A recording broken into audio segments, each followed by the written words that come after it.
En la Universidad de Marburgo, en 1924, vivía una joven estudiante judía de 18 años llamada Hannah Arendt. Mientras asistía a las clases de un filósofo brillante, Martin Heidegger, se enamoró de su profesor casado de 35 años. Debido a ese romance secreto, su vida intelectual y personal quedarían entrelazadas para siempre con la pregunta más inquietante del siglo XX. ¿Cómo pudo el pensamiento más profundo coexistir con la ceguera moral más atroz? Heidegger le abrió el mundo de la filosofía existencial, le enseñó a pensar radicalmente, pero años después, cuando los nazis llegaron al poder, su maestro y amante se convirtió en miembro del partido y permaneció en silencio mientras sus colegas judíos eran expulsados. Arendt tuvo que huir de Alemania. Pasó años como apátrida en campos de refugiados. Vio el mundo que amaba destruido por la ideología totalitaria. Esta traición transformó su pregunta filosófica fundamental. No le interesaba especular sobre conceptos abstractos de ser y tiempo como hacía Heidegger. Quería entender cómo sociedades enteras habían caído en el totalitarismo, cómo personas ordinarias habían participado del movimiento, cómo el pensamiento filosófico había fracasado completamente en prevenir la catástrofe. Décadas después, cuando cubrió el juicio de Adolf Eichmann en Jerusalén, encontró la respuesta más perturbadora posible. Una joven estudiante de 18 años encuentra en su profesor de filosofía no solo maestro intelectual, sino amor que marcará toda su vida. Martin Heidegger tenía 35 años, estaba casado y ella era Hannah Arendt comenzando su camino filosófico. La relación entre alumna y profesor en Marburg entre 1924 y 1926 fue secreta, intensa, formativa. Él le abrió puertas del pensamiento filosófico y encontró en su filosofía herramientas para entender mundo que más tarde se revelaría mucho más oscuro de lo que ambos podían imaginar en esos años. Lo que ocurrió después es historia conocida, pero dolorosa. En 1933 Heidegger se afilió al partido que transformaría a Alemania en pesadilla. Ella, siendo judía, tuvo que huir del país que la había formado intelectualmente. El silencio entre ellos duró décadas mientras ella construía nueva vida primero en París y luego en Estados Unidos. Pero después de la guerra hubo reencuentro que muchos criticaron. Esta relación nunca se rompió completamente, aunque estuviera marcada por herida, que nunca sanó del todo. La pregunta que muchos hicieron es por qué ella no lo condenó públicamente de manera definitiva. Esta pregunta quizás malinterpreta naturaleza de relaciones humanas que no son simples como juicios morales quisieran. La influencia de Heidegger en su pensamiento permaneció incluso cuando ella desarrolló filosofía política completamente diferente de la suya. Ella tomó herramientas conceptuales que aprendió de él, pero las transformó para pensar lo que él nunca pensó seriamente: la política, la pluralidad, el mundo común. Esta transformación es acto de independencia intelectual que muestra que puedes aprender de alguien sin replicar sus errores. El pensamiento no se hereda mecánicamente. Se transforma mediante apropiación crítica que selecciona lo valioso mientras rechaza lo problemático. La ferida personal que esta relación dejó moldeó a la filósofa que se convertiría en una de las pensadoras políticas más importantes del siglo XX. Esta experiencia le enseñó que incluso personas brillantes pueden fallar moralmente de maneras devastadoras. Esta lección la preparó para entender fenómenos como el totalitarismo, donde personas ordinarias participaban en maldad extraordinaria. No necesitas ser monstruo para hacer mal terrible. Esta es intuición que desarrollará años después cuando enfrente el caso de Adolf Eichmann.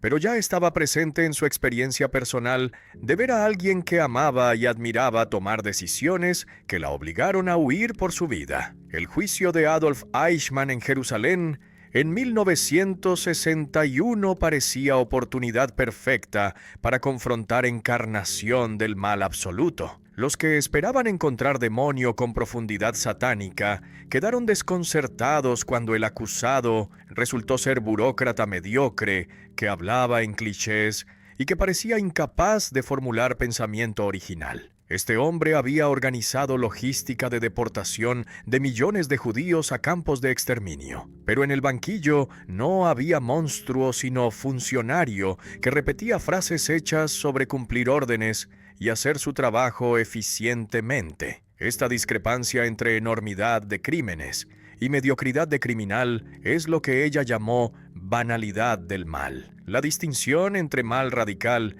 y mal banal es crucial para entender lo que ella intentaba decir. Mal radical es concepto kantiano que se refiere a elección deliberada del mal por sí mismo. Es maldad que conoce el bien, pero elige su opuesto conscientemente. Pero Eichmann no era esto. No era sádico que disfrutaba sufrimiento. No era ideólogo que conscientemente elegía hacer daño. Era burócrata que simplemente no pensaba sobre lo que sus acciones significaban. Esta ausencia de pensamiento no es excusa que reduce culpabilidad. Es explicación que hace el fenómeno más aterrador, porque muestra que no necesitas maldad profunda para participar en atrocidades. Solo necesitas dejar de pensar. La incapacidad de pensar que caracterizaba a Eichmann no significa que fuera estúpido en sentido de bajo intelecto. Podía calcular, organizar, planificar. Era competente en tareas burocráticas que le asignaban, pero pensar en sentido genuino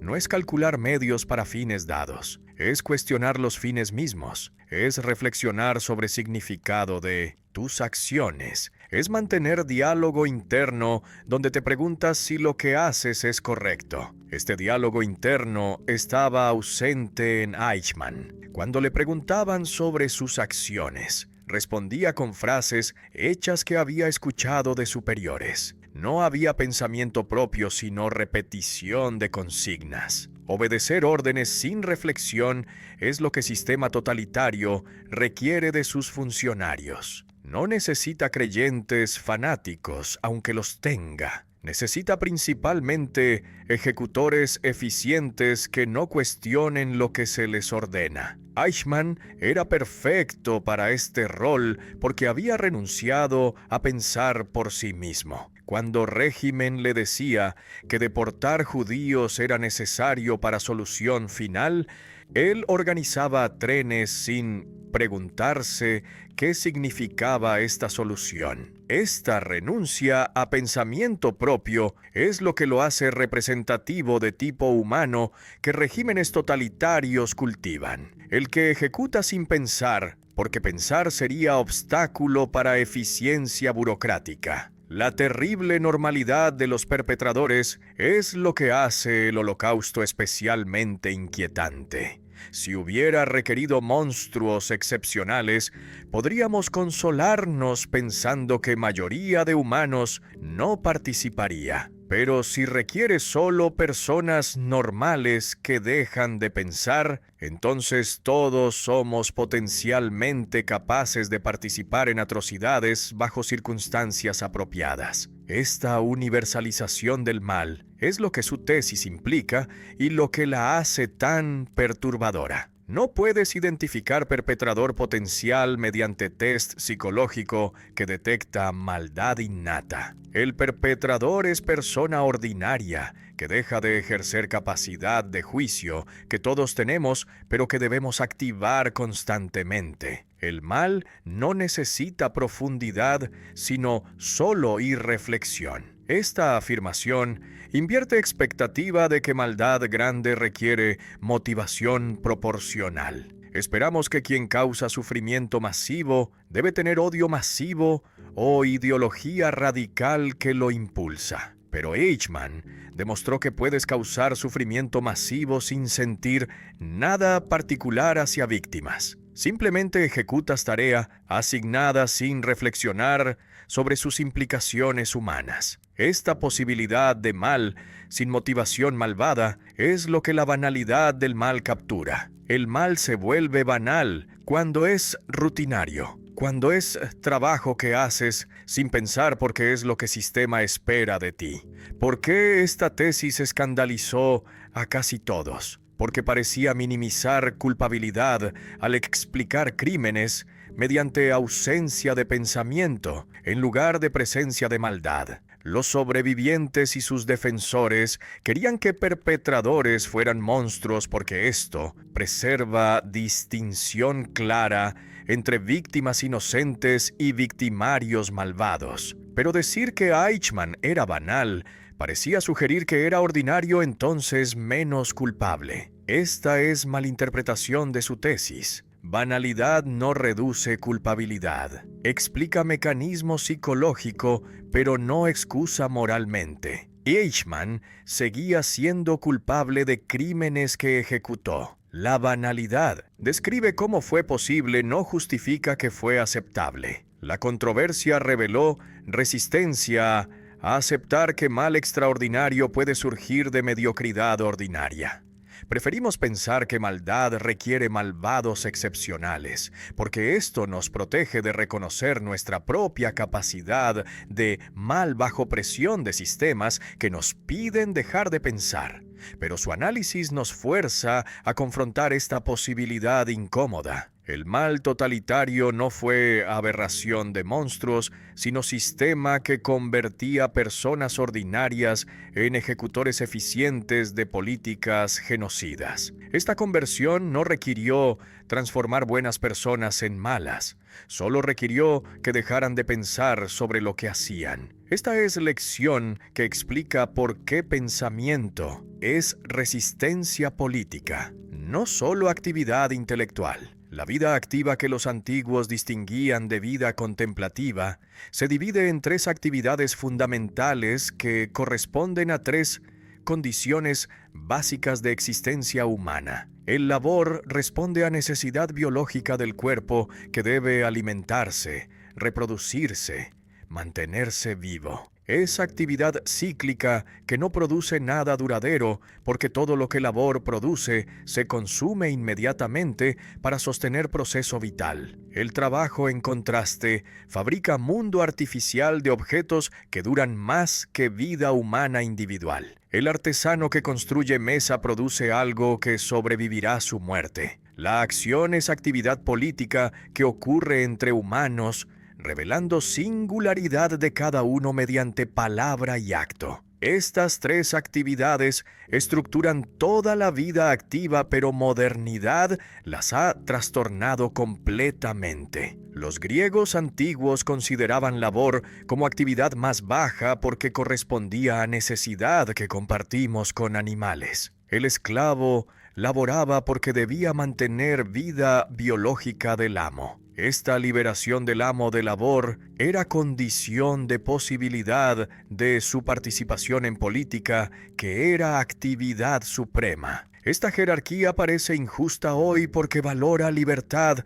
de unos que depende de esclavitud de otros, pero captura algo importante sobre naturaleza de labor. Es actividad que nunca termina porque necesidades biológicas se repiten constantemente. No hay logro permanente en labor, sino solo satisfacción temporal de necesidad que retorna inmediatamente. El trabajo del artesano que fabrica objetos durables ocupa posición intermedia entre labor que no deja nada y acción que no produce objetos. El Homo faber que trabaja transforma naturaleza en mundo artificial, de cosas útiles que tienen estabilidad que vida natural no tiene. La mesa permanece mientras generaciones de humanos nacen y mueren. Esta permanencia del mundo fabricado es lo que proporciona estabilidad necesaria para que acción política ocurra. Sin mundo de objetos durables que proporciona escenario estable, la acción sería tan fugaz como labor que desaparece inmediatamente en consumo. La acción política era para griegos actividad suprema porque solo mediante ella, humanos revelaban su singularidad. Cuando actúas en esfera pública entre iguales, muestras quién eres en lugar de qué eres. Tu identidad no está dada por rol biológico o función productiva, sino que emerge mediante tus palabras y actos que otros presencian. Esta revelación de quién eres es lo que hace la acción valiosa, aunque sea frágil y fugaz. No produces objetos durables como artesano, ni satisfaces necesidades biológicas como trabajador. Produces significado mediante aparición en espacio público, donde otros te ven y escuchan. La modernidad invirtió esta jerarquía, elevando labor a posición suprema. Sociedades modernas se organizan alrededor de producción y consumo, que son aspectos de labor, no de trabajo ni de acción. El ideal moderno es sociedad de trabajadores, donde todos laboran para mantener proceso vital colectivo. Esta elevación de labor es lo que Marx celebró cuando hizo trabajo categoría fundamental de existencia humana, pero confundió labor con trabajo al no distinguir entre actividad cíclica que mantiene vida y actividad que fabrica mundo durable. Esta confusión es síntoma de modernidad que ha perdido capacidad de distinguir entre actividades humanas fundamentales. Mientras labor ascendía a supremacía, acción política descendía a irrelevancia. La política moderna se convirtió en administración de procesos económicos en lugar de esfera donde humanos aparecen en su singularidad. Los políticos ya no son actores que revelan quiénes son mediante grandes palabras y actos. Son gestores que optimizan producción y distribución. Esta transformación de política en administración es pérdida de dimensión política genuina que griegos conocían. La pregunta no es si podemos retornar a política griega que dependía de esclavitud. La pregunta es si podemos recuperar comprensión de que acción política es dimensión distinta de labor y trabajo que tiene valor propio. ¿Por qué perdimos la acción como actividad valorada? Porque modernidad está obsesionada con proceso vital que labor mantiene y con fabricación de objetos que trabajo produce. No tiene lugar para actividad que no produce nada tangible, pero que revela quiénes somos. Esta pérdida no es accidente, sino consecuencia de valores modernos que miden todo según utilidad. La acción no es útil en sentido de producir resultados predecibles. Es valiosa por sí misma, porque es expresión de libertad humana que no se reduce a satisfacer necesidades ni a fabricar productos. Recuperar acción requiere recuperar sentido de que hay dimensión humana que trasciende utilidad. Nos hemos convertido en animales que laboran, olvidando que también somos fabricantes de mundos y actores políticos. Esta reducción de humanidad a labor es empobrecimiento porque elimina dimensiones de existencia que nos distinguen de meros organismos biológicos. Laborar es necesario, pero no es suficiente para vida genuinamente humana. Necesitamos también fabricar mundo estable y actuar políticamente para revelar nuestra singularidad. Sin estas dimensiones adicionales, vida humana se reduce a metabolismo, que no difiere esencialmente de vida animal. Ningún humano puede actuar en soledad porque acción requiere presencia de otros que atestiguan lo que haces y dicen. Esta dependencia de acción sobre pluralidad es constitutiva no accidental. No es que sería mejor actuar solo, pero desafortunadamente necesitas audiencia. Es que acción sin otros no es acción sino algo diferente como fabricación o labor. Cuando actúas políticamente, tu identidad emerge mediante interacción con otros que responden a tus palabras y actos. Esta emergencia no ocurre en vacío, sino en espacio compartido, donde pluralidad de perspectivas te constituye como actor mediante sus respuestas. Los otros que presencian tu acción no son meros espectadores pasivos. Son participantes activos que mediante sus respuestas determinan significado de lo que hiciste. Tu acto no tiene significado fijo que llevas contigo como objeto. Su significado emerge mediante interpretaciones múltiples que otros ofrecen. Esto hace acción radicalmente diferente de fabricación donde artesano tiene control sobre producto que crea. El actor no controla significado de sus actos porque este significado se constituye mediante trama de relaciones con otros actores que responden impredeciblemente. La acción revela quién alguien es, no qué alguien es. Esta distinción entre quién y qué es fundamental para entender naturaleza de acción política. ¿Tú qué son tus características objetivas? Tu profesión, tu edad, tu género, tu nacionalidad. Estas características pueden describirse en tercera persona sin referencia a ti como sujeto único. Pero tú, ¿quién es tu singularidad que no puede capturarse mediante descripción de características? Emerge solo mediante tus palabras y actos que muestran tu manera única de estar en el mundo. Esta singularidad no es sustancia oculta detrás de apariencias. Es la manera como apareces ante otros mediante acción. La imprevisibilidad de acción es consecuencia de que ocurre entre pluralidad de agentes que responden de maneras que nadie puede predecir. Cuando actúas, inicias proceso que continuará mediante respuestas de otros que a su vez iniciarán nuevos procesos. Esta cadena de acción y reacción es lo que constituye historia humana, que no sigue leyes deterministas, sino que es producto de iniciativas impredecibles. Puedes planificar fabricación porque controlas materiales y proceso, pero no puedes planificar acción porque otros actores responderán de maneras que exceden tu control. Esta imprevisibilidad hace acción arriesgada, pero también es lo que la hace libre. También la acción es irreversible en sentido de que no puedes deshacer lo que hiciste. Puedes destruir objeto que fabricaste, pero no puedes eliminar acto que realizaste porque ha entrado en trama de relaciones humanas donde otros ya lo han interpretado y respondido. Las consecuencias de tus actos continúan mediante acciones de otros que responden a lo que hiciste. Esta irreversibilidad es precio de actuar en mundo compartido, donde tus actos tienen efectos que no puedes controlar ni cancelar. Los griegos eran conscientes de esta fragilidad de acción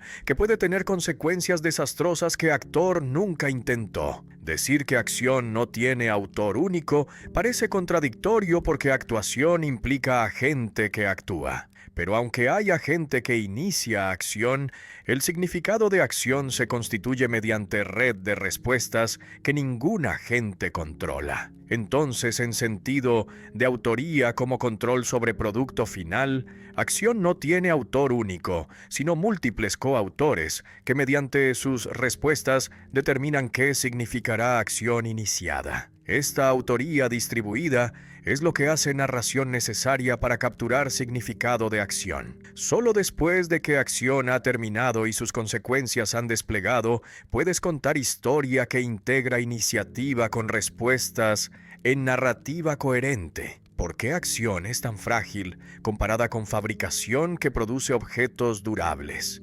Porque acción existe solo mientras está siendo realizada y recordada. No deja producto tangible que persiste independiente de memoria humana. El discurso que pronuncias existe solo mientras hablas y mientras otros recuerdan lo que dijiste. Esta fugacidad de acción es lo que hizo griegos inventar historia como narración que preserva memoria de actos grandes, que de otra manera desaparecerían completamente. La escritura de historia es respuesta a fragilidad de acción, intentando darle permanencia mediante narración que sobrevive a actores. La política, como revelación de singularidad mediante acción, es comprensión que modernidad ha perdido completamente. Política moderna no es esfera donde apareces mostrando quién eres. Es administración de procesos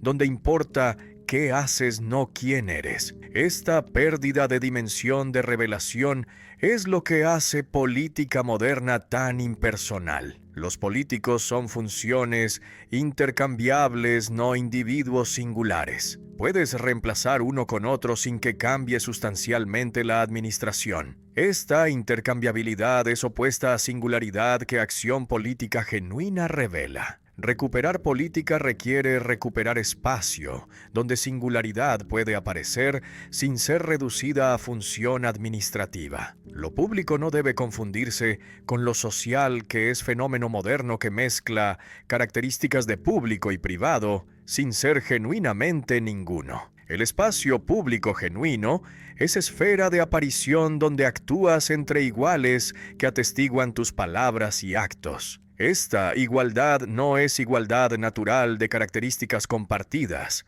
sino igualdad política que se constituye mediante reconocimiento mutuo de participantes como igualmente dignos de aparecer en espacio común. No naces igual, sino que te vuelves igual mediante participación en política que otorga mismo estatus a todos independiente de diferencias naturales o sociales. El espacio de apariencia que constituye lo público no es lugar físico permanente como edificio, sino que surge entre personas cuando actúan juntas. Este espacio existe solo mientras dura acción conjunta y desaparece cuando actores se dispersan. Por eso es tan frágil, requiriendo instituciones que lo preserven y leyes que lo protejan. La polis griega no era primariamente ciudad física, sino organización de personas que mediante leyes creaban espacio donde podían aparecer como actores políticos. Esta comprensión de política como espacio de aparición en lugar de como territorio físico es lo que modernidad ha olvidado, confundiendo política con administración de territorio. La libertad no es capacidad interior de voluntad, sino fenómeno que aparece en esfera pública cuando actúas entre otros. No eres libre en soledad pensando lo que quieres. Eres libre cuando puedes actuar en público mostrando, mediante palabra y acto, tu capacidad de iniciar algo nuevo. Esta comprensión de libertad como aparición pública contradice tradición filosófica que ubicó libertad en interioridad de conciencia, que sería independiente de mundo externo. Pero libertad interna que nadie presencia no es libertad política sino autonomía personal, que es cosa diferente. Libertad política existe solo cuando es visible a otros que pueden atestiguarla. Solo cuando eres visto y escuchado, tu acción tiene realidad política. Esta dependencia de acción sobre presencia de otros no es limitación, sino condición de posibilidad de política. El actor que actúa sin audiencia puede estar fabricando algo o laborando, pero no está actuando políticamente. La publicidad de acción es esencial a su naturaleza, no accesoria a ella. Por eso dictaduras que destruyen espacio público donde podrías aparecer destruyen política misma, aunque mantengan instituciones administrativas que continúan funcionando. Sin espacio de aparición no hay política, sino solo administración de población. Lo privado como esfera de ocultación es necesario complemento de público no defecto que debería eliminarse mediante transparencia total. Hay aspectos de vida humana que deben permanecer ocultos porque no son apropiados para aparición pública. Los procesos corporales de labor, las intimidades del cuerpo, las necesidades biológicas, todo esto pertenece a privado que debe estar protegido contra invasión de mirada pública. Esta protección no es represión sino reconocimiento de que no todo sobre humanos debería ser público. La vida requiere ritmo entre aparición pública y retiro privado. Sin privado el humano se agota mediante exposición constante. Sin público el humano se marchita en oscuridad de ocultación permanente. Lo social, como híbrido moderno, que no es ni público ni privado, surge cuando cuestiones de necesidad económica que antiguos confinaban a esfera privada del hogar, invaden espacio político que debería reservarse para acción. La administración de economía doméstica se vuelve preocupación central de política moderna que los griegos habrían considerado contradicción. Para ellos, economía pertenecía a oikos, el hogar donde esclavos laboraban bajo dominio del amo. La política comenzaba donde economía terminaba, en ágora, donde hombres libres actuaban como iguales. Esta separación se colapsó en modernidad, que politizó economía haciendo administración de necesidad función central de gobierno. ¿Por qué modernidad destruyó lo público genuino, reemplazándolo con lo social? Porque modernidad está obsesionada con vida biológica y su mantenimiento mediante labor y consumo. Esta obsesión con proceso vital hizo que cuestiones de necesidad económica que antiguos consideraban prepolíticas se volvieran centrales a política moderna. El resultado es conformismo, donde todos deben comportarse según normas sociales que optimizan producción y consumo. Ya no hay espacio para singularidad que acción revelaba, porque todos deben conformarse a comportamiento esperado que sociedad requiere para funcionar eficientemente. Esta pérdida de espacio para singularidad es precio de sociedad de masas. El declive del espacio público correlaciona con ascenso de sociedad de masas, donde humanos son tratados como unidades intercambiables en procesos económicos. La masa no es pluralidad de individuos singulares, sino agregado de unidades homogéneas que se comportan predeciblemente. Esta homogeneización destruye condiciones de acción que requiere pluralidad genuina, donde cada uno es distintivamente diferente de todos otros. En sociedad de masas, ya no actúas revelando quién eres, simplemente te comportas según normas que todos siguen. Este comportamiento predecible es opuesto a acción impredecible que iniciaba algo nuevo. La masa no actúa, solo se comporta según patrones establecidos que aseguran funcionamiento del sistema social. Cada vez que un ser humano nace, el mundo recibe capacidad de comenzar algo completamente nuevo. Esta afirmación sobre natalidad como categoría ontológica fundamental invierte la tradición filosófica que desde los griegos hasta Heidegger se obsesionó con mortalidad como horizonte definitorio de existencia humana. Para Heidegger, el ser para la muerte estructura toda comprensión auténtica de existencia.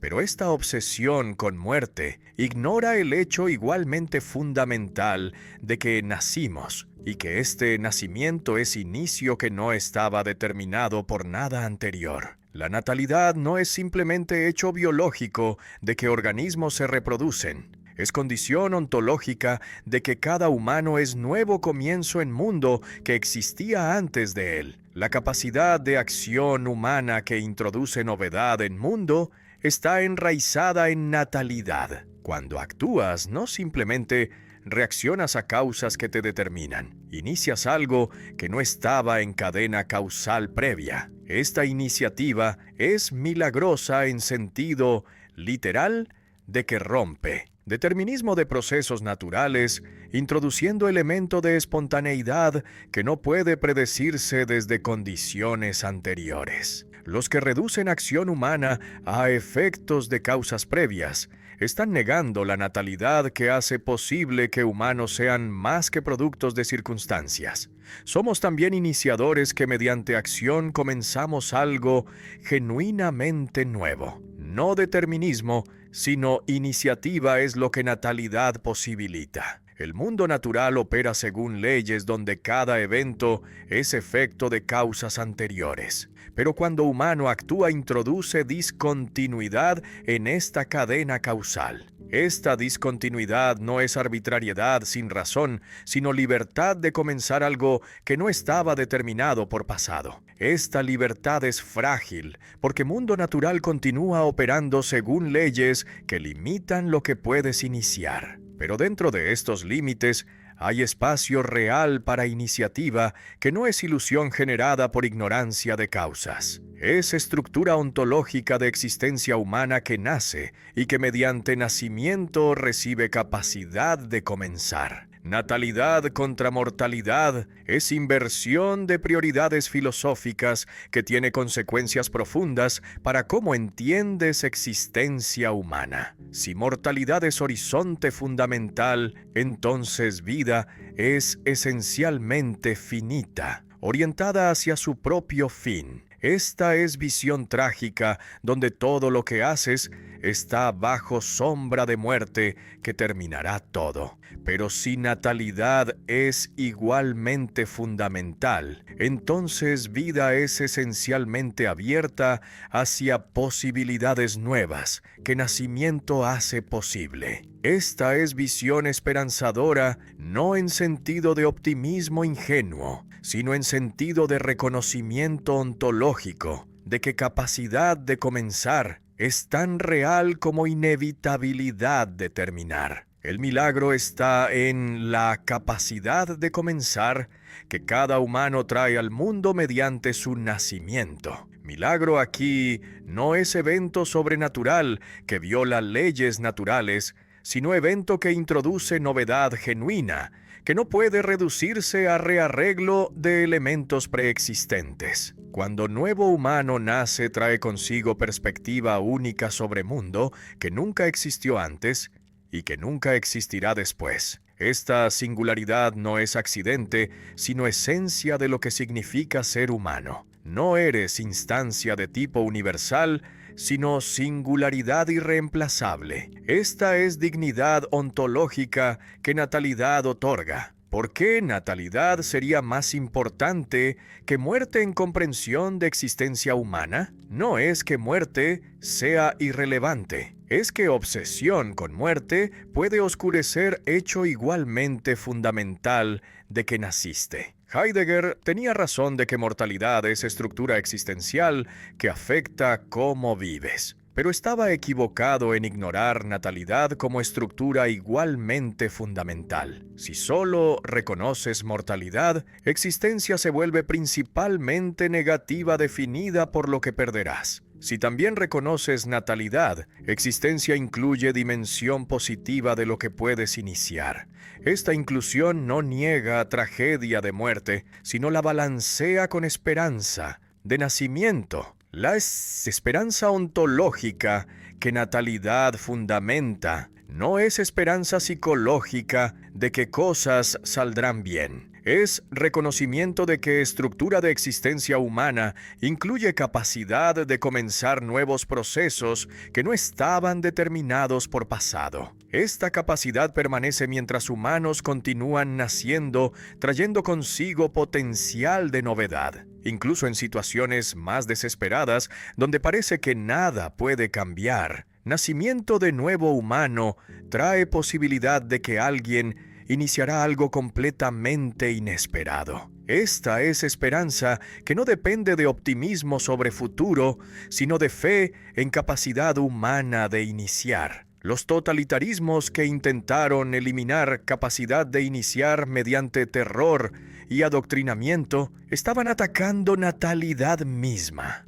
Querían producir humanos completamente predecibles que solo reaccionaran según condicionamiento sin capacidad de comenzar algo nuevo. Este proyecto de eliminar espontaneidad humana es proyecto de eliminar natalidad dejando solo mortalidad. Si tuvieran éxito, habrían reducido humanos a objetos que simplemente responden a estímulos sin iniciar nada. Pero fracasaron porque capacidad de iniciar es tan fundamental que no puede eliminarse completamente, mientras humanos continúen naciendo con su singularidad irreductible. Los regímenes totalitarios del siglo XX no fueron simplemente versiones extremas de tiranías antiguas, sino fenómeno completamente nuevo que requiere análisis específico. Las tiranías tradicionales oprimen mediante violencia, pero permiten que vida privada continúe fuera de alcance del tirano. El totalitarismo, en contraste,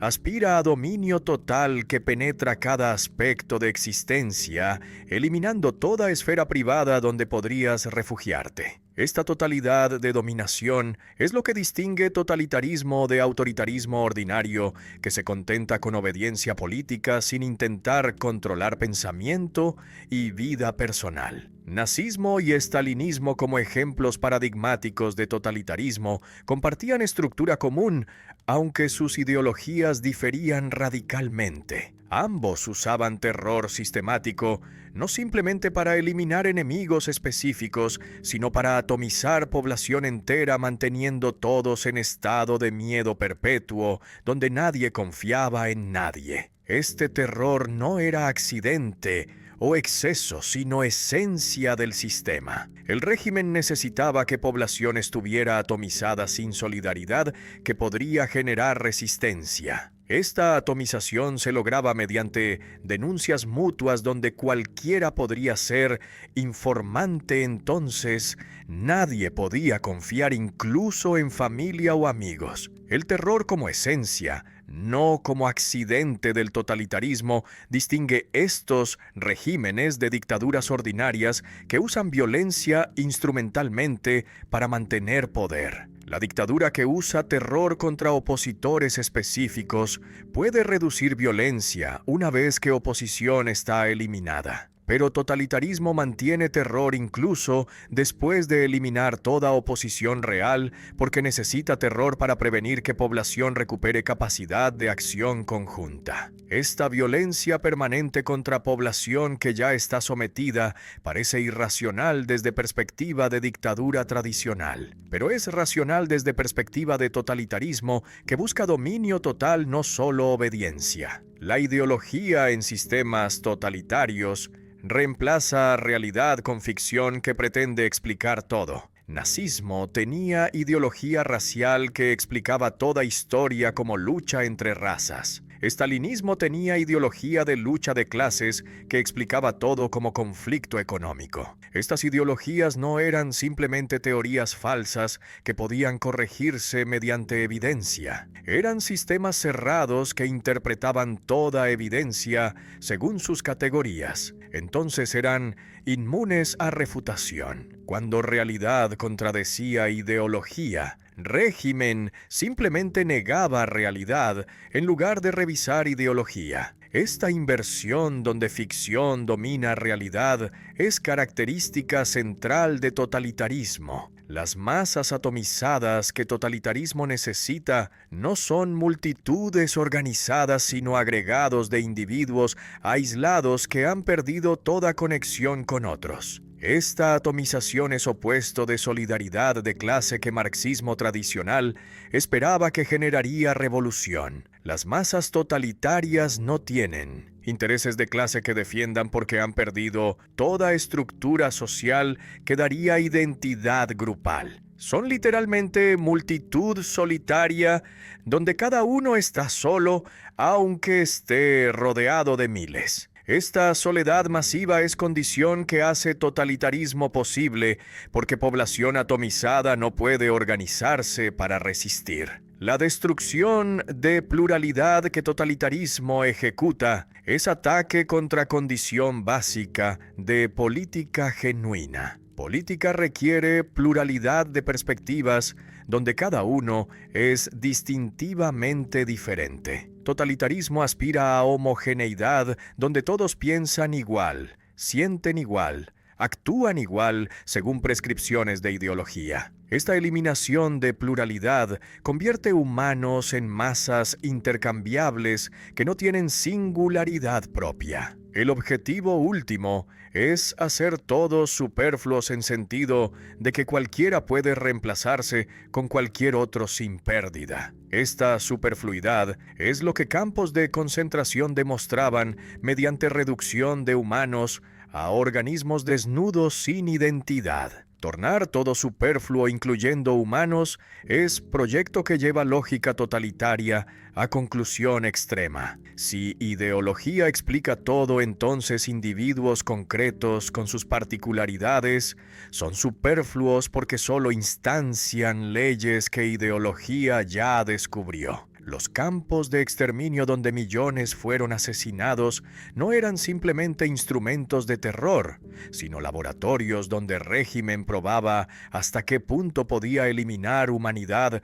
reduciendo personas a material biológico. Esta experimentación con destrucción de humanidad es lo que hace totalitarismo absolutamente único en historia humana. Otras tiranías mataban enemigos. Totalitarismo intentaba eliminar humanidad misma. ¿Por qué siglo XX produjo este fenómeno que siglos anteriores no conocieron? Varias condiciones convergieron. Ideologías modernas que prometían explicación total de historia. Tecnologías de comunicación y vigilancia que hacían control total técnicamente posible. Atomización social producida por modernización que destruyó comunidades tradicionales. Experiencia de guerras mundiales que normalizaron violencia masiva. Todas estas condiciones juntas crearon posibilidad de totalitarismo que no existía antes. Esta es advertencia de que modernidad no es progreso lineal, sino que puede generar regresión hacia barbarie nueva, que es peor que barbarie antigua, porque usa tecnología moderna para fines inhumanos. Pensar genuinamente no es calcular medios para fines dados ni aplicar reglas a casos particulares. Es actividad donde te divides en dos, manteniendo diálogo interno entre yo que pregunta y yo que responde. Esta duplicación interna que pensamiento requiere es lo que Sócrates descubrió cuando dijo que pensador es dos en uno. No eres unidad simple cuando piensas, sino que te conviertes en compañía para ti mismo, interrogándote sobre lo que crees y haciendo explícitas contradicciones que ignorabas. Este diálogo interno puede ser incómodo, porque te fuerza a confrontar inconsistencias que preferirías ignorar.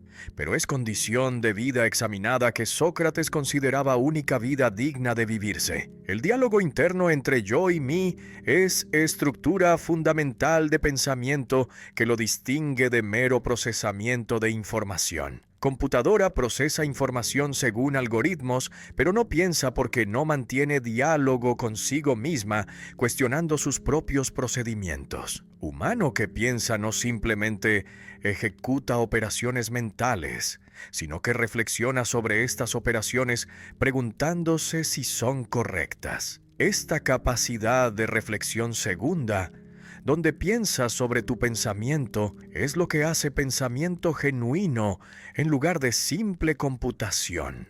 Esta reflexión requiere que te distancies de ti mismo, tratándote como otro con quien dialogas. Sócrates como modelo de pensador es paradójico porque afirmaba no saber nada. Pero esta ignorancia socrática no era estupidez sino reconocimiento de que pensamiento genuino comienza cuando reconoces que no sabes lo que creías saber. Los que creen que saben no necesitan pensar porque piensan que ya tienen respuestas. Solo quien reconoce su ignorancia siente necesidad de pensar buscando claridad sobre lo que no entiende. Esta es razón por la cual Sócrates era tan molesto para atenienses. Los forzaba a reconocer que no sabían lo que afirmaban saber sobre justicia, coraje, piedad. Esta exposición de ignorancia era insoportable para quien prefería vivir en certezas no examinadas. Quien no piensa puede vivir en contradicción sin percatarse, porque nunca examina si sus creencias son consistentes. Puedes afirmar simultáneamente proposiciones incompatibles si nunca las examinas juntas viendo que se contradicen. El pensamiento es lo que hace contradicciones visibles mediante confrontación de creencias que mantenías separadas. Una vez que ves contradicción, no puedes simplemente ignorarla sin mala fe. Debes o resolver contradicción o vivir conscientemente con tensión de mantener creencias incompatibles. Esta es incomodidad que pensamiento produce y que explica por qué muchos evitan pensar. Eichmann, que organizó deportación de millones, No pensaba sino que solo calculaba eficiencia de procedimientos. Podía planificar horarios de trenes optimizando uso de recursos. Esta es inteligencia calculadora que resuelve problemas técnicos, pero no pensaba sobre significado de lo que hacía porque no mantenía diálogo interno donde se preguntaba si sus acciones eran correctas. Esta ausencia de pensamiento es lo que hizo posible que participara en atrocidades sin sentir conflicto interno. Si hubiera pensado genuinamente, habría tenido que confrontar contradicción entre su autoimagen como persona decente y sus acciones como organizador de genocidio. ¿Por qué ausencia de pensamiento genera mal? No porque pensamiento garantice bondad. Puedes pensar sofisticadamente y ser malvado. Pero ausencia de pensamiento te hace vulnerable a participar en mal sin resistencia interna, porque nunca examinas lo que haces. El pensador que mantiene diálogo consigo mismo tiene que vivir consigo mismo después de actuar. Esta convivencia futura consigo mismo es freno contra acciones que no podrías justificar en diálogo interno. Eichmann podía ejecutar políticas genocidas porque no tenía que justificarse ante sí mismo en diálogo interno. Simplemente seguía órdenes sin pensar sobre significado de sus acciones. La vida del espíritu como resistencia política es tesis que conecta pensamiento con acción. Superficialmente, pensamiento parece retiro de política hacia contemplación solitaria.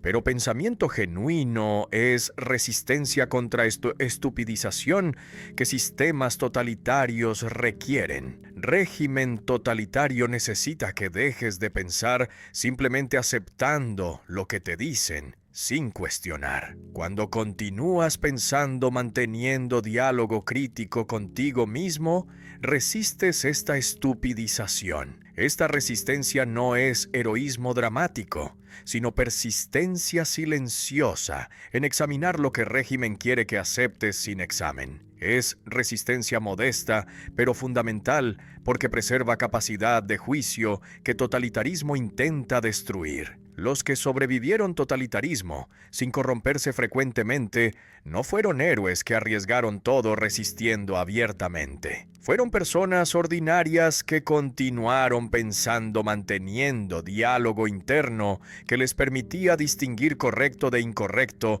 según sus propios estándares, en lugar de estándares del régimen. Esta capacidad de pensar por ti mismo es lo que Kant llamó ilustración. No es erudición académica, sino coraje de usar tu propio entendimiento sin guía de otro. En contexto totalitario, este coraje de pensar independientemente es forma de resistencia que preserva humanidad cuando sistema intenta destruirla mediante adoctrinamiento que elimina pensamiento crítico.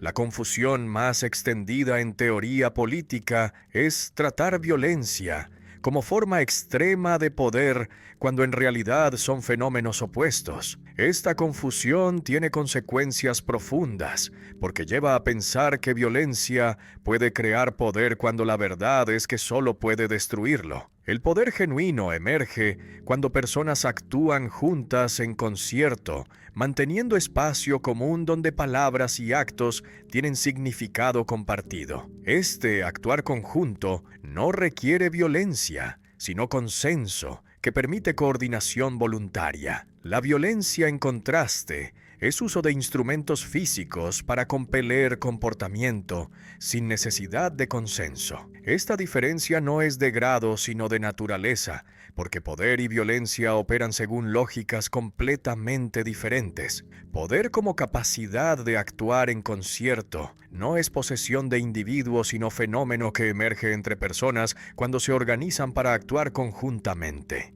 No tienes poder en soledad aunque tengas fuerza física. Tienes poder solo cuando otros están dispuestos a actuar contigo según proyecto compartido. Este poder no reside en ti, sino en relación entre tú y otros que constituye espacio común de acción. Cuando esta relación se disuelve porque otros retiran su apoyo, pierdes poder sin importar cuánta fuerza física retengas. Esta es razón por la cual revoluciones pueden derrocar regímenes que tienen monopolio de violencia, pero que han perdido poder porque población retiró su apoyo. Violencia como uso de instrumentos para compeler es completamente diferente porque no requiere consenso ni coordinación voluntaria. Puedes usar violencia en soledad mediante armas que multiplican tu fuerza física. Esta instrumentalidad de violencia la hace parecer más efectiva que poder porque produce resultados inmediatos mediante coacción. Pero esta efectividad es ilusoria porque violencia puede destruir poder existente, pero no puede crear poder nuevo. Cuando régimen usa violencia contra población que retiró apoyo, puede mantener orden mediante terror, pero ha perdido poder genuino que solo consenso genera. Esta es impotencia del régimen violento que parece fuerte pero está hueco. La relación inversa entre violencia y poder es lo que hace violencia señal de debilidad en lugar de fortaleza. Régimen que tiene poder genuino basado en apoyo de población no necesita violencia, excepto para funciones policiales normales de hacer cumplir leyes que población acepta. Solo cuando régimen pierde este apoyo, necesita recurrir a violencia creciente para mantener dominio sobre población que ya no obedece voluntariamente. Esta escalada de violencia es síntoma de pérdida de poder. Cuanta más violencia debe usar régimen, menos poder real tiene. Esta es lección que revoluciones demuestran cuando gobiernos, que parecían todopoderosos mediante su aparato de violencia, colapsan súbitamente, porque población retiró apoyo que era fundamento real de su dominio. Violencia puede destruir poder, pero no puede crearlo porque poder surge de acción conjunta voluntaria que violencia no puede forzar. Puedes mediante violencia eliminar instituciones políticas que encarnan poder. Puedes mediante terror dispersar grupos que habían organizado poder colectivo. Pero no puedes mediante violencia crear nuevo poder, porque poder requiere que otros cooperen voluntariamente, y cooperación voluntaria es exactamente lo que violencia elimina. Esta asimetría donde violencia puede destruir pero no crear es lo que hace violencia tentadora para quien quiere eliminar poder existente, pero inútil para quien quiere construir poder nuevo. ¿Por qué tradición política confunde sistemáticamente estos dos fenómenos opuestos? Porque poder y violencia frecuentemente coexisten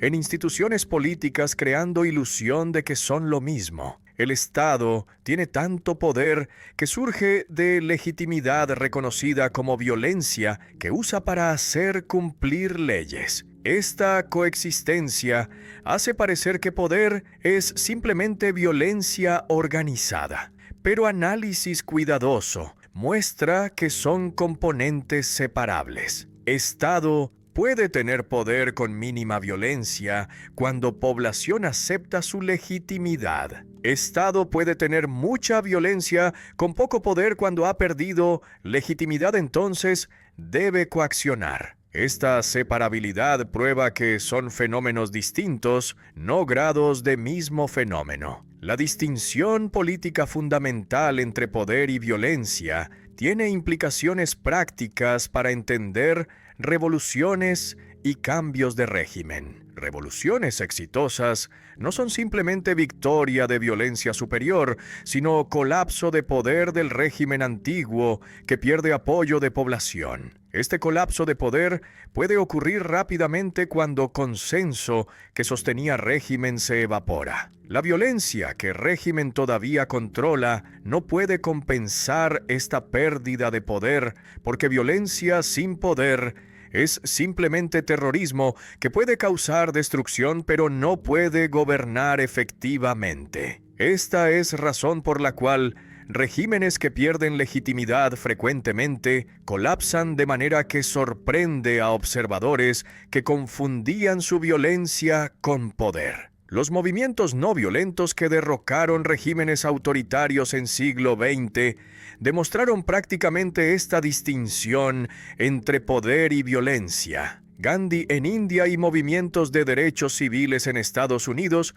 mostraron que puedes generar poder mediante organización y acción colectiva que no usa violencia. Este poder basado en solidaridad y acción conjunta eventualmente supera a violencia de régimen, porque régimen no puede gobernar si población masivamente retira cooperación. Esta es lección que Marx no entendió cuando pensaba que revolución requería violencia para derrocar Estado burgués. Revolución requiere construcción de poder alternativo que hace régimen existente ingobernable. Esta construcción de poder puede ser no violenta, siendo incluso más efectiva que violencia revolucionaria. La experiencia de perder ciudadanía alemana en 1933, cuando régimen nazi revocó ciudadanía de judíos y opositores políticos, transformó comprensión abstracta de derechos humanos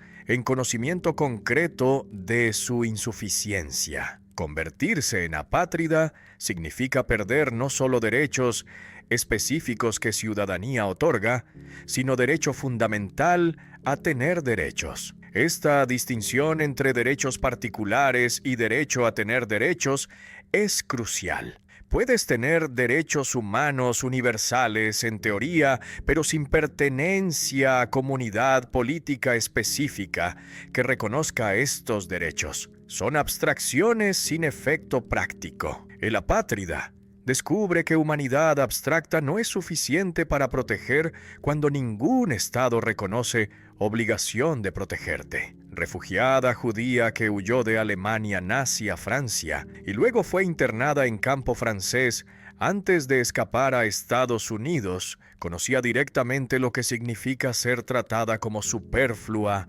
sin lugar en mundo. Esta experiencia no era única, sino compartida con millones que totalitarismos y guerras mundiales habían convertido en desplazados sin ciudadanía. El siglo XX produjo poblaciones enteras de apátridas que ningún Estado quería aceptar como ciudadanos. Estos refugiados demostraban mediante su existencia el fracaso del sistema de derechos humanos que supuestamente protegía a todos, independiente de nacionalidad. En práctica, derechos humanos universales no protegían cuando no tenías Estado específico que los hiciera efectivos. Apátridas que no tienen derechos políticos reconocidos por ningún Estado son reducidos a mera existencia biológica sin estatus legal que proteja. Puedes estar vivo físicamente,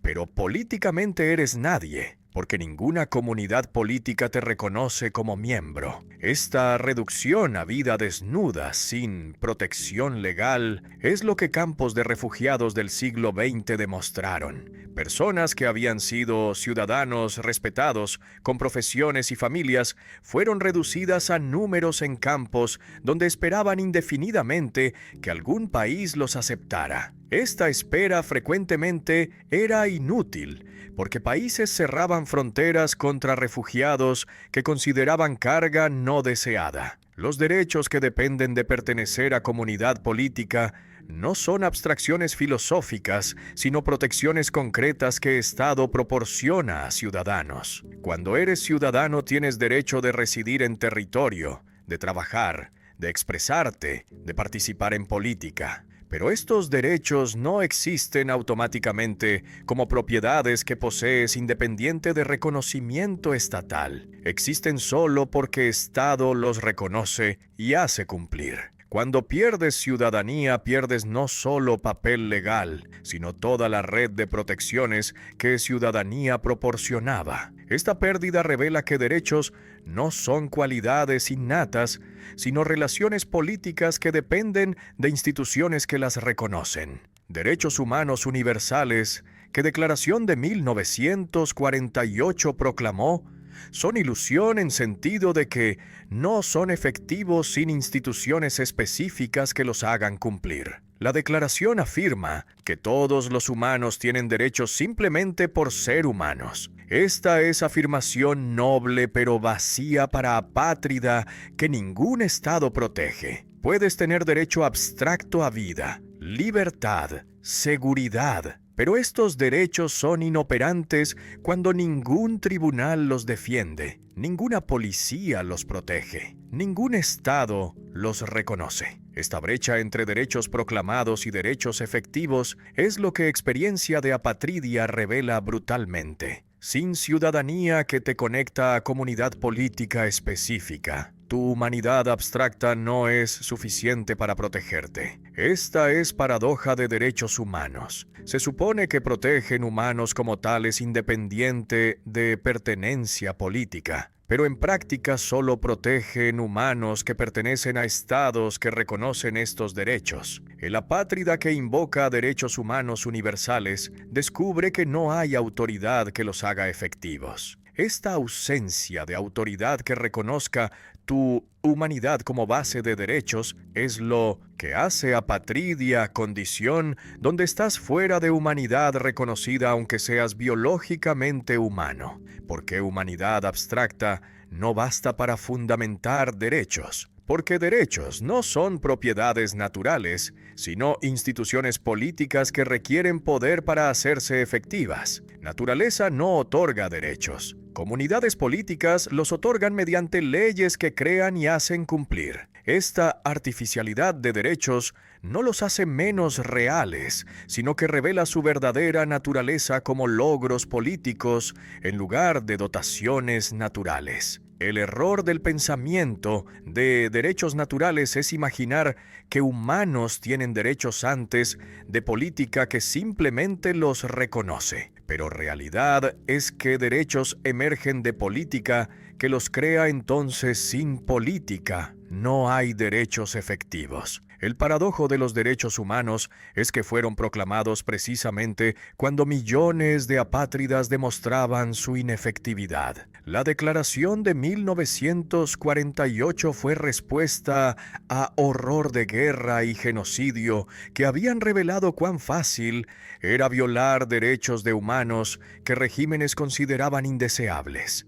Pero Declaración no resolvió problema fundamental. Derechos proclamados universalmente son efectivos solo para ciudadanos de estados que los reconocen. Para apátridas que ningún estado reconoce como ciudadanos, Declaración es promesa vacía. Esta es limitación fundamental del sistema de derechos humanos que no ha sido superada. Requiere precisamente lo que apátrida carece, que es pertenencia a comunidad política que haga derechos efectivos. Lo social como esfera distinta de público y privado es invención moderna que antiguos no conocían. Griegos distinguían claramente entre oikos, el hogar donde se administraban necesidades biológicas, y polis, el espacio político donde hombres libres actuaban. Esta distinción entre necesidad y libertad era fundamental para su comprensión de política. Necesidad pertenecía a esfera privada donde labor mantenía vida. Libertad aparecía en esfera pública donde acción revelaba singularidad. Pero modernidad inventó esfera intermedia donde cuestiones de necesidad económica invaden espacio público convirtiéndose en preocupaciones políticas. Esta invasión de necesidad en política es lo que lo social significa. Las cuestiones de necesidad que antiguos confinaban a administración privada del hogar se volvieron centrales a política moderna. Economía doméstica, que en griego es literalmente nomos del oikos, administración del hogar, se convirtió en economía política, que es contradicción según categorías antiguas. Para griegos, economía y política eran opuestas. Economía trataba de necesidad mediante administración. Política trataba de libertad mediante acción. Pero modernidad fusionó estas esferas, haciendo administración de necesidad económica función principal de gobierno. Esta fusión es lo que ascenso de lo social produjo. Administración que reemplaza. Acción es consecuencia de que política moderna trata población como gran hogar que debe administrarse eficientemente. El gobierno ya no es esfera donde ciudadanos actúan conjuntamente revelando su singularidad mediante palabra y acto. Es aparato administrativo que gestiona procesos económicos, optimizando producción y distribución. Esta transformación de política en administración elimina dimensión de acción que era esencia de política para antiguos. Ya no actúas políticamente, sino que te comportas según normas que administración establece para funcionamiento eficiente de sociedad. Economía doméstica, que se convirtió en preocupación central de Estado moderno, trae consigo lógica de necesidad que es incompatible con libertad política. Necesidad no admite deliberación sobre fines, sino solo cálculo de medios más eficientes para satisfacerla. Cuando tienes hambre no deliberas si debes comer, simplemente buscas comida más eficientemente posible. Esta lógica de necesidad que modernidad aplicó a política elimina espacio para deliberación genuina sobre qué tipo de vida común queremos. Solo quedan cuestiones técnicas sobre cómo administrar recursos para satisfacer necesidades que todos comparten. Lo social destruye tanto lo público como lo privado mediante conformismo que hace todos comportarse según normas uniformes. En esfera pública genuina, cada uno aparece en su singularidad mediante acción que revela quién es. En esfera privada genuina, cada uno puede ocultar aspectos de vida que no son apropiados para aparición pública, pero lo social elimina ambas posibilidades mediante imposición de normas de comportamiento que todos deben seguir para que sociedad funcione. Ya no puedes aparecer en tu singularidad porque debes conformarte a comportamiento esperado. Ya no puedes ocultarte en privado porque sociedad penetra toda tu vida mediante vigilancia y normalización. ¿Por qué ascenso de lo social es problema en lugar de progreso? Porque elimina condiciones de política genuina que requiere pluralidad de perspectivas y libertad de actuar. Sociedad moderna, que trata a todos como unidades intercambiables en procesos económicos, destruye pluralidad mediante homogeneización. Todos deben comportarse según patrones predecibles que aseguran funcionamiento eficiente de sistema social. Esta predictibilidad es opuesta a imprevisibilidad de acción que iniciaba algo nuevo. En sociedad moderna ya no actúas, sino que te comportas según expectativas que sociedad impone. La colonización de la política por preocupaciones sociales, que se centran en administración de necesidad biológica, es pérdida de dimensión política que griegos valoraban como suprema. Política se reduce a gestión de economía donde objetivo es maximizar producción y consumo para satisfacer necesidades de población tratada como masa de consumidores. Esta reducción elimina posibilidad de que política sea esfera donde delibera sobre cuestiones que no se reducen a cálculo económico, justicia, dignidad, significado de vida común. Estas cuestiones desaparecen de agenda política que solo trata cuestiones técnicas de administración económica. El triunfo de lo social sobre lo político es diagnóstico de modernidad que ella ofrece. Hemos perdido comprensión de que política es dimensión autónoma que no se reduce a administración de necesidad. Esta pérdida no es accidente, sino consecuencia de valores modernos que priorizan vida biológica y su mantenimiento sobre todo lo demás. Recuperar política requiere recuperar comprensión de que hay dimensión de existencia humana que trasciende necesidad y que esta dimensión requiere espacio público donde puedes actuar libremente sin estar determinado por necesidad de sobrevivir. Esta recuperación es difícil en sociedad que está completamente organizada alrededor de producción y consumo que lo social administra. La modernidad que elevó labor a actividad suprema invirtió completamente jerarquía antigua que consideraba labor como necesidad que debía confinarse a esfera privada para que libertad política fuera posible en esfera pública. Esta inversión no fue accidente, sino consecuencia de transformaciones que hicieron vida biológica y su mantenimiento preocupación central de sociedades modernas. El resultado es que vivimos en sociedad de trabajadores donde labor que simplemente mantiene proceso vital es valorada como actividad definitoria de humanidad. Esta es victoria del animal laboran sobre Homo faber, que fabrica mundo durable, y sobre Zoon politikon, que actúa políticamente. Pero esta victoria es empobrecimiento, porque reduce humano a organismo que labora sin reconocer dimensiones adicionales de existencia. Sociedad de trabajadores sin trabajo es paradoja que automación está produciendo. Modernidad construyó toda su identidad alrededor de glorificación de labor como actividad que define valor humano. Persona que no trabaja es considerada parásito sin contribución a sociedad. Pero tecnología está eliminando necesidad de labor humana en sectores crecientes de economía. Esta eliminación crea crisis existencial para sociedad que definió humanidad mediante labor. Si máquinas pueden laborar más eficientemente que humanos, ¿qué hacen humanos en sociedad que solo valora labor? Esta pregunta no tiene respuesta dentro de valores de sociedad de trabajadores, porque estos valores no reconocen otras dimensiones de existencia humana que trascienden labor. Labor como actividad cíclica no deja nada permanente, porque todo lo que labor produce se consume inmediatamente para mantener proceso vital. Cocinas comida que comes, entonces debes cocinar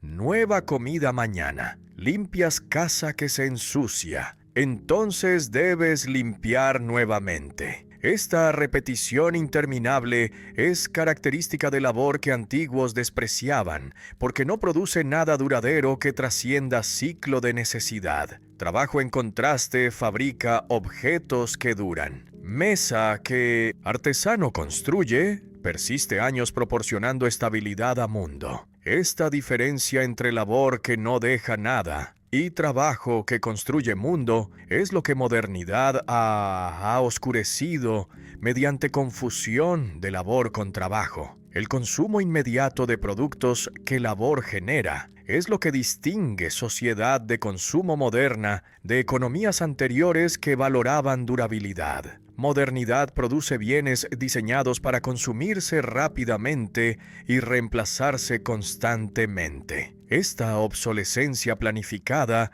es aplicación de lógica de labor donde nada debe durar a esfera de fabricación donde objetos tradicionalmente tenían durabilidad. El resultado es mundo donde nada es permanente, donde todo es proceso que fluye sin estabilidad. Esta fluidez elimina mundo estable de objetos durables que proporcionaba fundamento para acción política que requiere escenario permanente. Vida reducida a proceso biológico es consecuencia de triunfo de labor como actividad suprema. Cuando labor que mantiene metabolismo biológico es valorada, sobre todo lo demás, toda existencia humana se interpreta mediante categorías biológicas. Eres organismo que debe alimentarse, reproducirse, mantenerse vivo. Esta reducción elimina dimensiones de existencia que trascienden biología, capacidad de fabricar mundo artificial, capacidad de actuar políticamente revelando singularidad. Estas capacidades específicamente humanas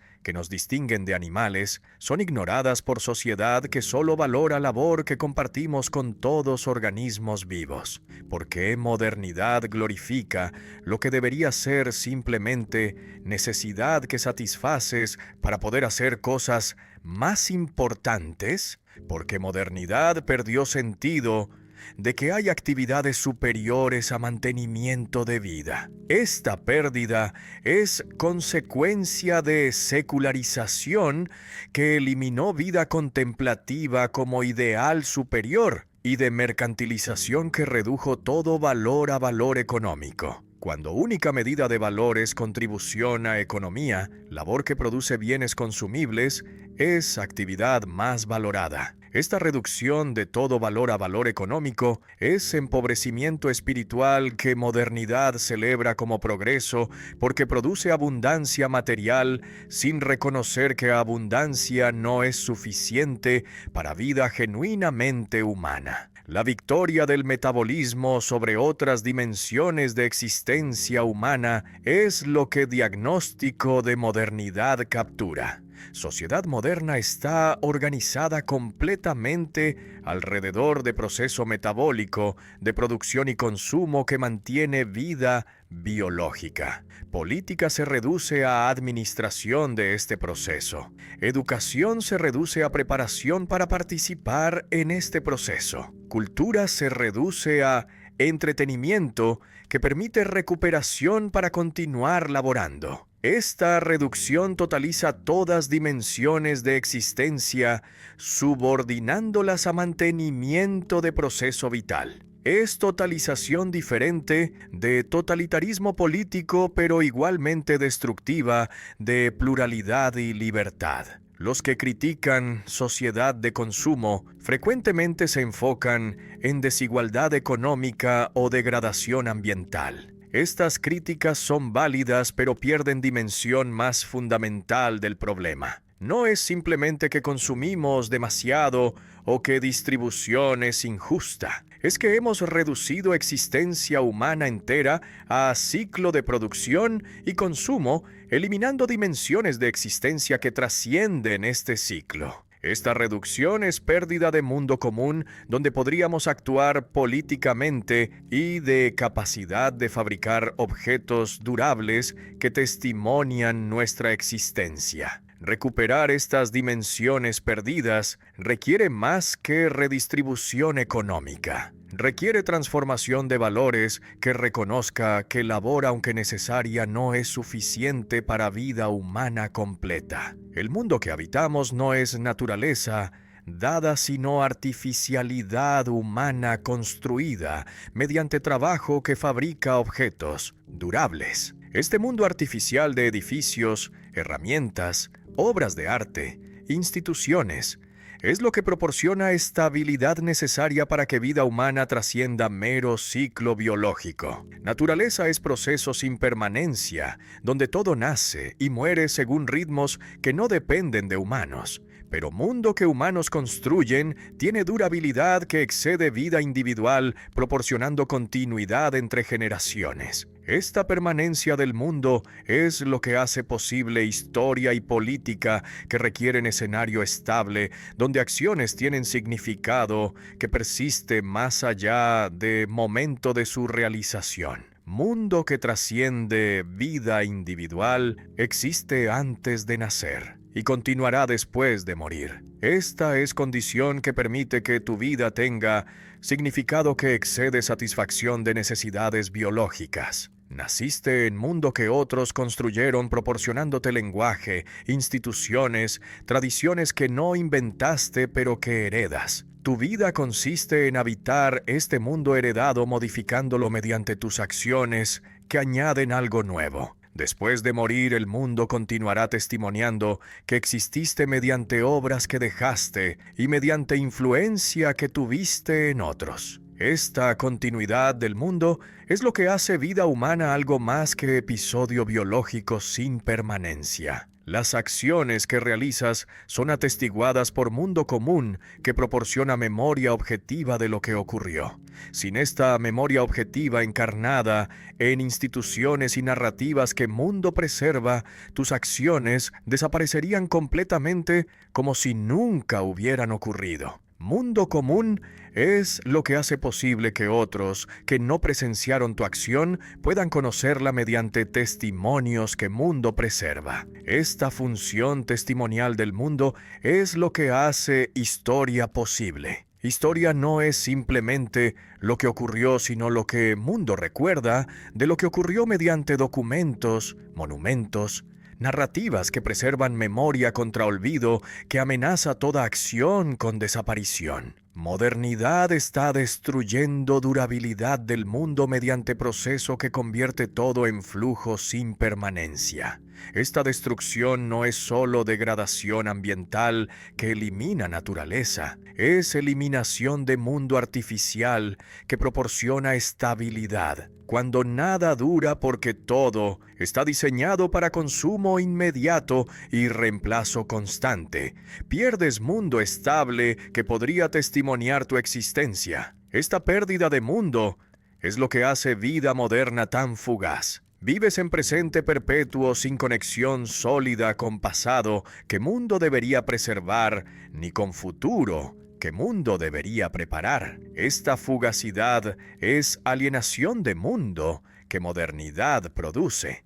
Proceso que reemplaza permanencia. Es lógica que gobierna modernidad. Antiguamente valorabas objetos por su durabilidad. Mesa que artesano construía debía durar generaciones. Pero modernidad valora objetos por su novedad que rápidamente se vuelve obsolescencia que requiere reemplazo. Esta es lógica de consumo que trata objetos como si fueran productos de labor que deben consumirse en lugar de productos de trabajo que deben durar. Aplicación de esta lógica a todo lo que humanos fabrican está destruyendo mundo de objetos durables, reemplazándolo con flujo de productos desechables que no proporcionan estabilidad que mundo requiere. ¿Por qué perdimos el mundo como realidad que está entre nosotros proporcionando fundamento común? Porque modernidad está obsesionada con subjetividad individual que hace cada persona centro de su propio universo privado. Esta obsesión con interioridad subjetiva destruye sentido de que hay mundo objetivo que todos compartimos independiente de nuestras perspectivas privadas. Cuando todo se reduce a opinión subjetiva, pierdes mundo común que debería ser realidad objetiva que todos reconocen, aunque lo interpreten diferentemente. Esta subjetivización de realidad es destrucción de mundo común porque elimina fundamento compartido que hace posible que habites mismo mundo que otros. La erosión de lo común que modernidad produce es pérdida de base compartida que permitía que actuaras políticamente con otros. Política requiere mundo común, donde tus acciones tienen significado que otros pueden reconocer aunque discrepen con ellas. Sin este mundo común, la política se reduce a lucha entre intereses privados que no tienen medida común que permitiría resolución mediante deliberación. Esta es crisis de política moderna que ya no puede apelar a mundo común como árbitro, porque este mundo común se ha erosionado hasta casi desaparecer. Recuperar política requiere recuperar mundo común que proporcione fundamento objetivo que trasciende opiniones subjetivas. El cuidado del mundo que asegura su permanencia es responsabilidad que modernidad ha abandonado mediante obsesión con progreso que constantemente destruye viejo para construir nuevo. Esta destrucción creativa que capitalismo celebra es descuido del mundo que elimina continuidad necesaria para que mundo sea hogar estable. Mundo que constantemente se revoluciona no proporciona estabilidad que humanos necesitan para sentirse en casa. Esta es alienación fundamental de modernidad. No tienes hogar en mundo que constantemente se transforma eliminando todo lo familiar. Recuperar mundo requiere recuperar sentido de que algunas cosas deben preservarse proporcionando continuidad que hace mundo habitable en lugar de campo de batalla, de innovación perpetua. Juzgar casos particulares sin aplicar reglas universales preestablecidas es capacidad que Kant analizó como juicio reflexivo, distinguiéndolo de juicio determinante que simplemente subsume particular bajo universal conocido. Juicio determinante es aplicación mecánica de regla a caso. Si tienes regla universal que prohíbe matar y caso particular de homicidio, simplemente aplicas regla concluyendo que acto es incorrecto. Este juicio no requiere facultad especial.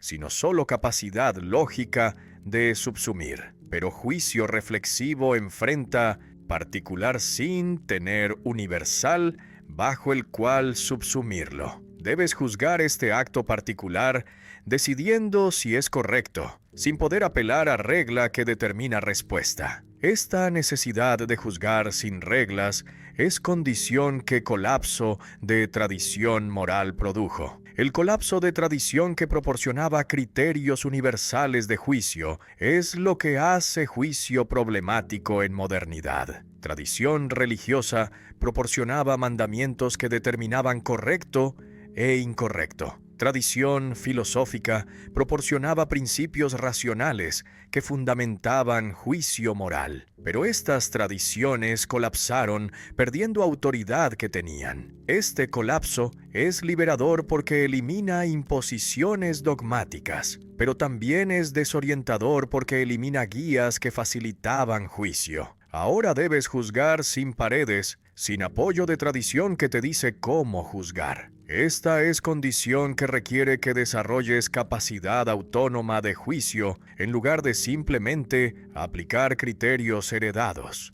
Pensar sin paredes después de que tradición colapsó no es pensar arbitrario sin criterios. Es pensar que debe generar sus propios criterios mediante reflexión sobre caso particular que juzgas. Este pensamiento no procede de universal a particular, sino de particular a universal que caso mismo revela. Cuando juzgas acto de Eichmann, no aplicas regla preexistente que dice que obedecer órdenes genocidas es incorrecto. Reflexiona sobre particularidad de su situación, viendo qué reveló sobre naturaleza de mal que no corresponde a categorías tradicionales. Este juicio reflexivo genera comprensión nueva que tradición no proporcionaba porque caso era genuinamente nuevo. Kant, en su análisis de juicio estético, proporcionó modelo para juicio político, aunque no lo aplicó explícitamente a política. Cuando juzgas belleza de obra de arte, no aplicas regla que determina qué es bello. Contemplas obra particular decidiendo si es bella mediante sensibilidad que caso particular cultiva. Esta es estructura de juicio reflexivo que comienza con particular, generando criterio mediante el cual lo juzgas. Lo mismo aplica a juicio político, donde debes juzgar acción particular sin poder apelar a ley universal que determine veredicto. Debes reflexionar sobre acción viendo qué revela sobre correcto e incorrecto en esta situación particular. El espectador que no está involucrado en acción frecuentemente puede juzgar mejor que actor que está inmerso en situación. Actor está presionado por urgencia de decidir, entonces no tiene distancia que reflexión requiere. Espectador que observa sin estar obligado a actuar puede reflexionar desapasionadamente sobre significado de lo que presencia. Esta superioridad del espectador sobre actor para juzgar invierte jerarquía habitual que valora acción sobre contemplación. En contexto de juicio, la contemplación del espectador es superior porque permite reflexión que acción impide. Esta es razón por la cual historia es juzgada por generaciones posteriores que son espectadores, no por actores que vivieron eventos. ¿Por qué juzgamiento importa políticamente si política es esfera de acción, no de contemplación? Porque capacidad de juzgar es lo que permite que distingas correcto de incorrecto, sin lo cual acción se vuelve ciega, ejecutando lo que te ordenan sin reflexión. Eichmann no juzgaba, simplemente ejecutaba órdenes según procedimientos burocráticos. Esta ausencia de juicio es lo que hizo posible su participación en genocidio. Si hubiera juzgado reflexionando sobre significado de sus acciones, habría tenido que confrontar contradicción entre sus valores declarados y sus acciones reales. Esta confrontación habría sido freno contra participación ciega en mal. La facultad que juicio se volvió después de colapso de tradición es facultad sin hogar porque no tiene fundamento metafísico ni religioso que la sustente. Kant intentó fundamentar juicio en estructura a priori de razón. Pero este fundamento es demasiado formal para guiar juicio concreto de casos particulares. Realidad es que juicio es facultad que debes ejercer sin fundamento último, que garantice que juzgas correctamente. Esta falta de garantía es lo que hace juicio arriesgado. Puedes juzgar incorrectamente sin manera de verificar definitivamente tu error. Pero alternativa de no juzgar es peor porque te convierte en ejecutor ciego que hace lo que te ordenan sin reflexión sobre si deberías hacerlo. El cultivo de capacidad de juicio mediante educación que expone a diversidad de perspectivas es lo que preparación para ciudadanía requiere. No puedes enseñar juicio mediante reglas que alumno aplica mecánicamente. Debes cultivar sensibilidad que permite que alumno juzgue casos particulares, reflexionando sobre su significado. Esta cultivación requiere exposición a ejemplos que muestran cómo otros juzgaron en situaciones similares. Pero estos ejemplos no son precedentes que determinen tu juicio. Son inspiraciones que cultivan tu capacidad de juzgar autónomamente. Esta es educación liberal genuina que prepara para ejercer juicio independiente en lugar de entrenar para seguir instrucciones sin cuestionar. Amar el mundo no es sentimiento romántico hacia naturaleza ni apego emocional a personas particulares. Es actitud fundamental hacia mundo artificial que humanos construyeron y que heredas al nacer. Este mundo hecho por humanos con todas sus imperfecciones y horrores merece cuidado porque es único hogar que tienes. No puedes escapar de mundo refugiándote en interioridad privada o en contemplación que ignora realidad política. Debes habitar mundo aceptando responsabilidad de cuidarlo para que generaciones futuras puedan habitarlo también. Este amor al mundo es lo que sustenta compromiso político que no se retira hacia privado cuando enfrenta dificultades, sino que persiste cuidando mundo común. Mundo artificial, construido por humanos a través de generaciones, es logro frágil que requiere mantenimiento constante. No es naturaleza que se regenera automáticamente según ciclos biológicos. Es artificio que se deteriora si no lo cuidas. Edificios colapsan si no los mantienes. Instituciones se corrompen si no las vigilas. Tradiciones se olvidan si no las transmites. Este mantenimiento del mundo es trabajo que cada generación debe realizar para que el mundo continúe siendo habitable. Amor Mundi es compromiso de realizar este trabajo sin garantía de recompensa porque lo haces por mundo mismo, no por beneficio personal. La responsabilidad hacia mundo que Amor Mundi implica no es carga impuesta externamente, sino reconocimiento de que mundo es condición de posibilidad de tu existencia. Entonces tienes obligación de preservarlo. Naciste en mundo que otros construyeron dándote lenguaje, cultura, instituciones sin las cuales no podrías ser quien eres. Esta deuda hacia generaciones previas genera obligación hacia generaciones futuras de transmitir mundo que heredaste en condición que permita que ellos también lo habiten. Esta transmisión intergeneracional es lo que hace humanos más que animales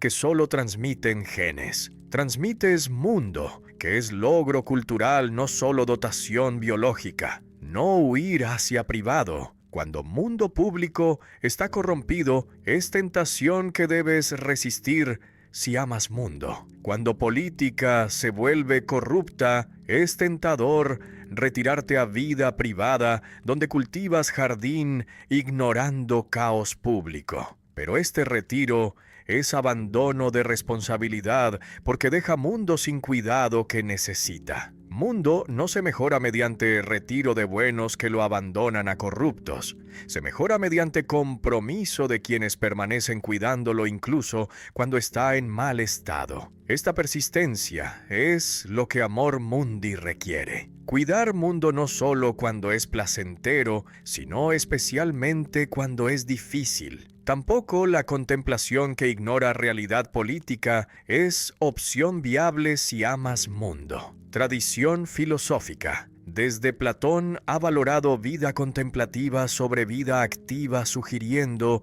que puedes retirarte de política hacia filosofía que contempla verdades eternas. Pero esta jerarquía ignora que mundo político es condición de posibilidad de contemplación filosófica. Sin instituciones políticas que protejan libertad de pensamiento, no habría filosofía. Entonces, filósofo que ignora política está parasitando condiciones que hace posible su contemplación sin contribuir a mantenerlas. Amor mundi requiere que reconozcas que contemplación depende de mundo político. Entonces debes cuidar este mundo incluso si prefieres contemplar. El compromiso político como expresión de amor es compromiso de participar en construcción y mantenimiento de mundo común. Este compromiso no es sacrificio heroico de intereses privados por bien colectivo. Es reconocimiento de que tu bien está conectado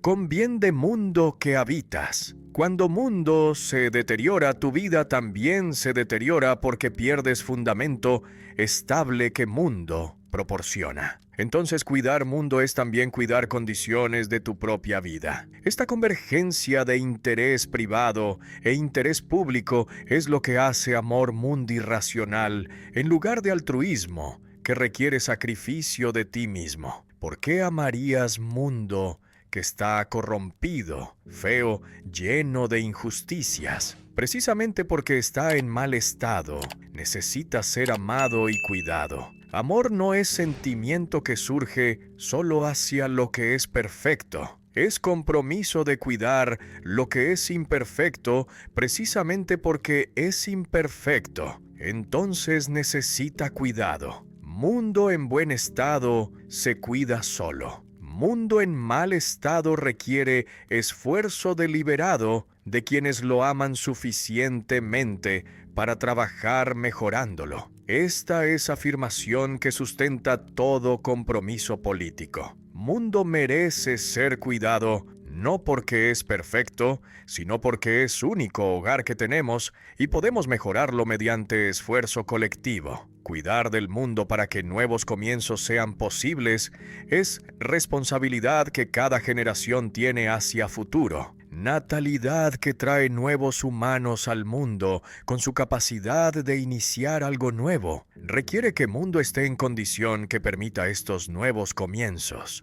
Si destruyes mundo mediante guerra, contaminación, corrupción política, eliminas posibilidades que generaciones futuras podrían realizar. Esta eliminación de posibilidades futuras es traición a natalidad, que es esperanza ontológica. Amor mundi es compromiso de preservar mundo, de manera que permanezca abierto a novedad que cada nuevo nacimiento trae. Esta preservación de apertura es lo que hace mundo habitable para humanos que son esencialmente iniciadores de lo nuevo.